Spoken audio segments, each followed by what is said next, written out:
महाराज आपले स्वतः गादीवरून उठून पेटक्या हुलीमध्ये नारळ टाकायचे.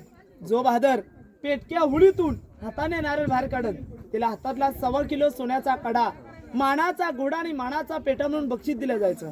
वयाव्या 9 वर्षामध्ये धर्मवीर छत्रपती संभाजी महाराजांनी काढला गेला. त्यांच्यावरती एक शेर आहे की वाघाच्या जबड्यात घालून हात मोजती जात, हीच खरी मर्द मराठ्याची जात. याच ठिकाणावरती होळी पेटवली गेली की आजूबाजूच्या गावकऱ्यांची होळी पेटवली जायची. समोर पडलेल्या इमारती पाहायला भेटतात बघा. याला बाजारपेठ म्हटली जाते. 800 फूट लांबी आहे, 40 फूट रुंदी आहे. या साईडला 22 दुकानं आणि या साईडला 22 दुकानं, अशी 44 दुकान आहेत. आगे दुकान, पीछे मकान, बीच में स्टोर रूम, म्हणजे पुढे दुकान आहे, मध्ये स्टोर रूम, सामान ठेवण्याची जागा, पाठी राहण्याची सोय ती बघा. एवढे काय देण्यात आले? कारण की का पहिला व्यापार हा घोड्यांवरती बसून केला जायचा, म्हणून त्याची एवढे देण्यात आले बघा.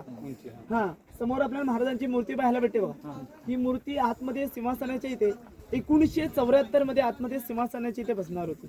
परंतु मूर्तीमध्ये काहीतरी चुका आढळून आल्या. त्या चुका म्हणजे कसल्या? आपले महाराजांचे कोणते छायाचित्र पहा, महाराज आपले कधीच गादीवरती चपला घालून नव्हते बसत. कारण की का ती रयतेची गादी होती.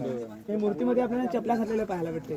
पण ही मूर्ती या ठिकाणावरती बसवण्यात आली. आता 1974 मध्ये इंदिरा गांधी यांच्या हस्ते आतमध्ये सिंहासनाचे इथे बसवणार होते. आता पुढे पण महाराजांच्या चितेला अग्नी नेण्यात आली. त्या अग्निस्थळ पाहायला जाऊया. पुढे छत्रपती शिवाजी महाराज की जय.